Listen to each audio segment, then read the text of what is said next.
गजा में लंबे समय से जारी संघर्ष अब और भी खतरनाक मोड़ ले चुका है। शुक्रवार को एक घटना में इजरायल के कई सैनिकों की जान चली गई जब वे बूबी ट्रैप यानी बमों से भरी इमारत में दाखिल हुए।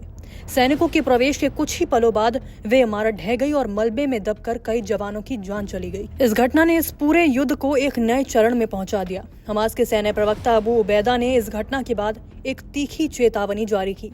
उन्होंने अपने संदेश में इशारा दिया कि ये महज एक ट्रेलर है।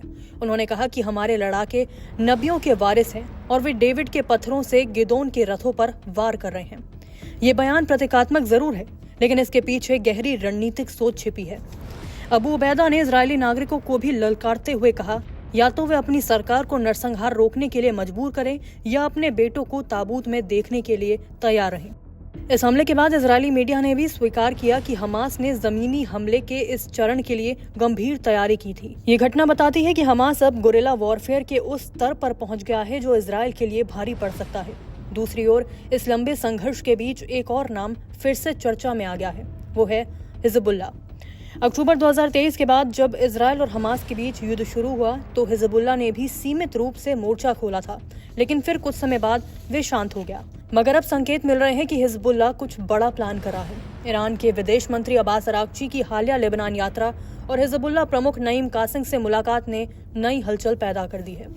इस मुलाकात में लेबनान की संप्रभुता, स्थिरता और क्षेत्र से इजरायली कब्जे को हटाने की प्रतिबद्धता दोहराई गई। ईरानी पक्ष ने भी इजरायल के खिलाफ लेबनान को हर संभव समर्थन देने की बात कही, जिससे ये साफ संकेत मिलता है कि ईरान हिजबुल्लाह गठजोड़ सक्रिय रूप से योजना बना रहा है। विश्लेषकों का मानना है कि हिजबुल्लाह फिलहाल कमजोर जरूर है, लेकिन वे फिर से ताकत बटो रहा है और अगर ईरान का खुला समर्थन उसे मिलने लगा तो वे एक बार फिर इजरायल के खिलाफ मोर्चा खोल सकता है। गाजा में हमास का हमला, हिजबुल्लाह की गुप्त सक्रियता और ईरान की खुली कूटनीतिक साझेदारी ये सब संकेत देते हैं कि मिडिल ईस्ट की जमीन एक बार फिर युद्ध के नए अध्याय की ओर बढ़ रही है।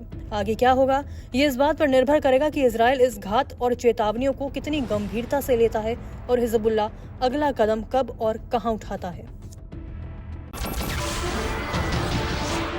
नमस्कार, मैं हूं मानक गुप्ता।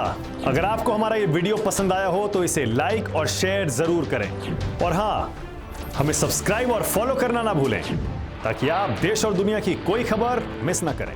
तो जुड़े रहिए हमारे साथ और देखते रहिए न्यूज़ 24।